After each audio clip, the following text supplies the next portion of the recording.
ഈശോമിശിഹായ്ക്ക് സ്തുതിയായിരിക്കട്ടെ. പ്രിയമുള്ളവരെ, ഞാൻ സിസ്റ്റർ മേഴ്സിൻ മാത്യു അൽഫോൻസാർ യൂണിവേഴ്സ് സെന്റർ ധ്യാന കേന്ദ്രത്തിൽ ശുശ്രൂഷ ചെയ്യുന്നു.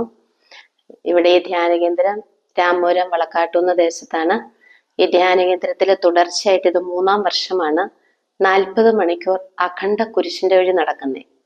ഏകദേശം 2 പകലും ഒരു രാത്രിയും എന്ന പോലെ തുടർച്ചയായിട്ട് ദിവികാരുണ്യം പരസ്യമായി എഴുന്നള്ളിച്ച് വെച്ച് ഈശോയുടെ മുമ്പിൽ ഇരുന്ന് 40 മണിക്കൂറോളം കുരിശിന്റെ വഴി തുടർച്ചയായിട്ട് ചൊല്ലി പ്രാർത്ഥിക്കുക.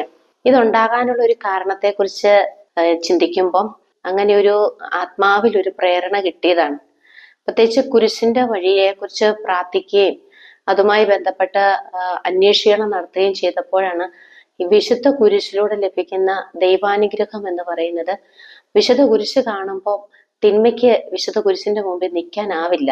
അപ്പം പൈശാചിക മേഖലയിലും അതുപോലെ തന്നെ നമ്മുടെ ജീവിതത്തിന്റെ ഏതെങ്കിലും ഒരു തിന്മ നമ്മുടെ ജീവിതത്തിലേക്ക് വരുമ്പോൾ അതൊന്നും നമ്മളെ ഉപദ്രവിക്കാതിരിക്കാനുള്ള ഏറ്റവും വലിയ കോട്ടയാണ് ഈശോമിശിഹായുടെ കുരിശു മരണം എന്ന് പറയുന്നത്. അപ്പം പലപ്പോഴും ധ്യാനകേന്ദ്രത്തില് ഈ വിശുദ്ധ കുരിശിന്റെ വഴിയിലൂടെ കടന്നു വന്നപ്പോൾ ധാരാളം അസ്വസ്ഥതകൾ മാറാനും തിന്മയിൽ നിന്ന് ഒരു വിടുതൽ കിട്ടാൻ നമ്മുടെ കൺമുമ്പിൽ അനുഭവമായി.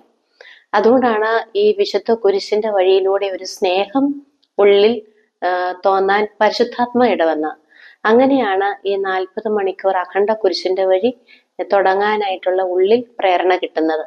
വീണ്ടും ഇവിടെ ധ്യാന ശുശ്രൂഷ നടന്ന ഒരു പ്രാവശ്യം ഒരു കുട്ടികളുടെ ധ്യാനം വന്നു കഴിഞ്ഞപ്പം കുട്ടികളൊക്കെ വളരെയധികം ഒരു ഡിസോർഡർ പോലെ സൈലൻസ് അല്ലാതെ അല്ലെങ്കിൽ ഒരു അസ്വസ്ഥത കാണിച്ച് സ്വഭാവത്തിൽ ഇച്ചിരി അസ്വസ്ഥത കാണിച്ചപ്പം എന്താ ചെയ്യുക, എങ്ങനെയാണ് മനസ്സിലാക്കാൻ പറ്റുക എന്ന സമയത്ത് ഈശോയോട് ഇങ്ങനെ പ്രാർത്ഥിച്ച സമയത്ത് ഈശോമിശിഹായുടെ കുരിശുമരണത്തിന്റെ 14 സ്ഥലത്തിന്റെ യോഗ്യതയ്ക്കുള്ളിൽ ഈ കുഞ്ഞുങ്ങളെ വെച്ച് പ്രാർത്ഥിക്കാനുള്ളൊരു പ്രേരണ കിട്ടി. രണ്ടാമത് ഈ വിശുദ്ധരെ കുറിച്ചുള്ള ധാരാളം വായിക്കുകയും പഠിക്കുകയും ഒക്കെ ചെയ്ത സമയത്താണ് വിശുദ്ധരുടെ ജീവിതത്തിന്റെ ആത്മീയ അഭിവൃദ്ധിയുടെ രഹസ്യം ഈശോയുടെ പീഡാനുഭവത്തിന്റെ ധ്യാനമാണ് എന്ന് ഞാൻ പഠിച്ചു മനസ്സിലാക്കി. അപ്പോൾ ധാരാളം വിശുദ്ധരുടെ ജീവിതത്തിലൂടെ ഈശോമിശിഹായുടെ പീഡാനുഭവത്തിന്റെ സ്നേഹവും അവരുടെ ധ്യാനവും അങ്ങനെ അവർക്ക് ലഭിച്ച കൃപയും മനസ്സിലാക്കാനായി. അപ്പം ഈശോയുടെ പീഡാനുഭവം എന്ന് പറയുന്നത് കൃപയ്ക്കുമേൽ കൃപയും പുണ്യത്തിന്മേൽ പുണ്യവും നമുക്ക് ലഭിക്കുന്ന ഒരു കാര്യം. അപ്പൊ ഇതിന്റെ ആഴമായ ഒരു ബോധ്യവും പരിശുദ്ധാത്മാവിന്റെ ഒരു ഇടപെടലും ഉള്ളിൽ കിട്ടിയപ്പോൾ കിട്ടിയ പ്രേരണയാണ് 40 മണിക്കൂർ അഖണ്ഡ കുരിശിന്റെ വഴി ധ്യാനകേന്ദ്രത്തിൽ നടത്താനായിട്ട്. അങ്ങനെയാണ് ഈ ധ്യാനകേന്ദ്രത്തിലെ അഖണ്ഡ കുരിശിന്റെ വഴി ഇതിന്റെ ആരംഭം.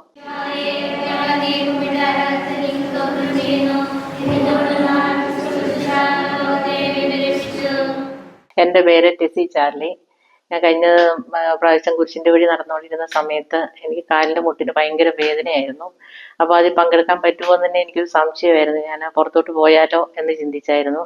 അപ്പോൾ ഒരു 3-ാം സ്ഥലം കഴിഞ്ഞപ്പോൾ മുതൽ ഭയങ്കര വ്യത്യാസം വന്നു കാലിൻ്റെ മുട്ടിന്. പിന്നെ ഞാൻ ആ കുരിശിൻ്റെ വഴി മുഴുവൻ പൂർത്തിയാക്കാൻ വേണ്ടിയിട്ട് സാധിക്കുകയും എനിക്ക് ആ സൗഖ്യം ലഭിക്കുകയും ചെയ്തു. എൻ്റെ പേര് ജോണി വടിയാറ്റിശ്ശേരിൽ അൽഫോൻസാർ റവന്യൂ ധ്യാന കേന്ദ്രത്തിൽ 3-ാമത് വർഷം നടക്കുന്ന അഖണ്ഡ കുരിശിൻ്റെ വഴി 40 മണിക്കൂർ തുടർച്ചയായിട്ടുള്ള ഈ പ്രാർത്ഥനാ ശുശ്രൂഷയിൽ 3-ാം വർഷവും പങ്കെടുക്കാൻ ഭാഗ്യം ലഭിച്ചതിന് ദൈവത്തിന് നന്ദി പറയുന്നു. ഈ കുരിശിൻ്റെ വഴിയിലൂടെ ധാരാളം ദൈവാനുഗ്രഹം എനിക്കും എൻ്റെ കുടുംബത്തിനും ഈ നാടിനും ലഭിച്ചുകൊണ്ടിരിക്കുന്നു.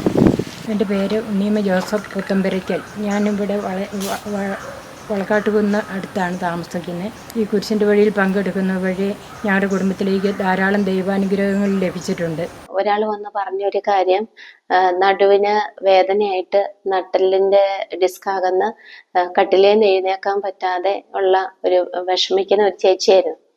അപ്പൊ ആ ചേച്ചിക്ക് ഒരു നിയോഗം എന്ന പോലെ അനുദിന ജോലികളെങ്കിലും എഴുന്നേറ്റ് ചെയ്യാൻ ആവശ്യമായ ഒരു കൃപ തരണേ എന്ന് ആഗ്രഹിച്ച് പ്രാർത്ഥിച്ചാണ് ഈ കുരിശിന്റെ വഴിയിൽ വന്ന് പങ്കെടുത്തത്. അപ്പൊ അങ്ങനെ പങ്കെടുത്ത് ആ 2-3 കുരിശിന്റെ വഴി കഴിഞ്ഞത്തേനും ചേച്ചിക്ക് നിലവിലുണ്ടായിരുന്ന നട്ടലിന്റെ പ്രശ്നവും എഴുന്നേൽക്കുമ്പോൾ വേച്ചു പോകുന്ന ബലം കിട്ടാത്ത നടുവിന്റെ ആ പ്രശ്നം പരിപൂർണമായിട്ട് സൗഖ്യപ്പെട്ടു. രണ്ടാമത്തെ ഒരു പറഞ്ഞൊരു അനുഭവം, അതായത് ചേച്ചി കുടുംബത്തിന് വേണ്ടി ഇങ്ങനെ പ്രാർത്ഥിച്ച സമയത്ത് സാമ്പത്തിക കുറെ ഞെരുക്കത്തിലൂടെയാണ് കടന്നുപോയത്. അപ്പം ഈശോയുടെ കുരിശിന്റെ തണലിലേക്ക് വന്നിട്ട് ഈശോയെ ഈ കുരിശെടുക്കാൻ എന്നെ പ്രാപ്തമാക്കണേ, എൻ്റെ കുടുംബത്തിൻ്റെ നൊമ്പരങ്ങളെ ഏറ്റെടുക്കാൻ. വളരെയധികം നിരാശപ്പെട്ടും അല്ലെങ്കിൽ എന്താ മാർഗം ഒന്നുമില്ലല്ലോ എന്നുള്ളൊരു ആവലാതിയോടുകൂടിയായിരുന്നു.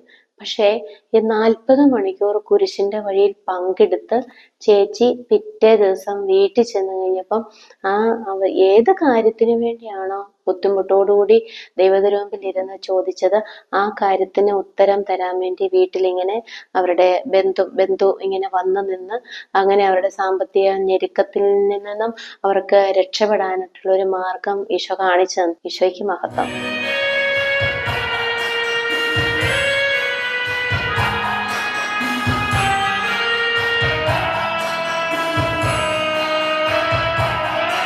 എൻ്റെ പേര് സിസ്റ്റർ ജെസ്സിമരിയ ഓലിക്കൽ FCC, ഭരണങ്ങാനം അൽഫോൻസ ജ്യോതി പ്രൊവിൻഷ്യലാണ്. ഞങ്ങളുടെ പ്രൊവിൻസിൻ്റെ ധ്യാനകേന്ദ്രമാണ് അൽഫോൻസ റിന്യൂവൽ സെൻറ്റർ. അനേകം ആൾക്കാർ ഈ ധ്യാനമന്ദിരത്തിൽ വന്ന് പ്രാർത്ഥിച്ച് ധ്യാനിച്ച് അനുഗ്രഹങ്ങൾ തേടി മുന്നോട്ട് പോകുന്നുണ്ട്. 40 മണിക്കൂർ കുരിശിൻ്റെ വഴി ഈ ധ്യാനമന്ദിരത്തിൻ്റെ ഒരു പ്രത്യേകതയാണ്. 2 പകലും ഒരു രാത്രിയും സമയം ഇതിനായിട്ട് എടുക്കേണ്ടി വരുന്നുണ്ട്. ഈ കുരിശിൻ്റെ വഴി രാവിലെ വിശുദ്ധ കുർബാനയോടുകൂടിയാണ് ആരംഭിക്കുന്നത്.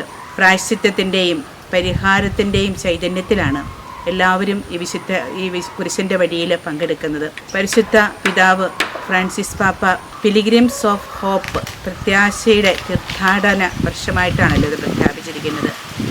അനേകം ആൾക്കാർ ജീവിതത്തിലെ വെല്ലുവിളികളുടെയും വേദനകളുടെയും ഒക്കെ നിമിഷങ്ങളിൽ പതറിപ്പോകാതെ ഈ കുരിശിൻ്റെ വഴിയിൽ സംബന്ധിച്ച് ശക്തി ആർജിച്ച് പ്രത്യാശയോടെ മുന്നേറുന്നതായിട്ട് കാണുന്നുണ്ട്.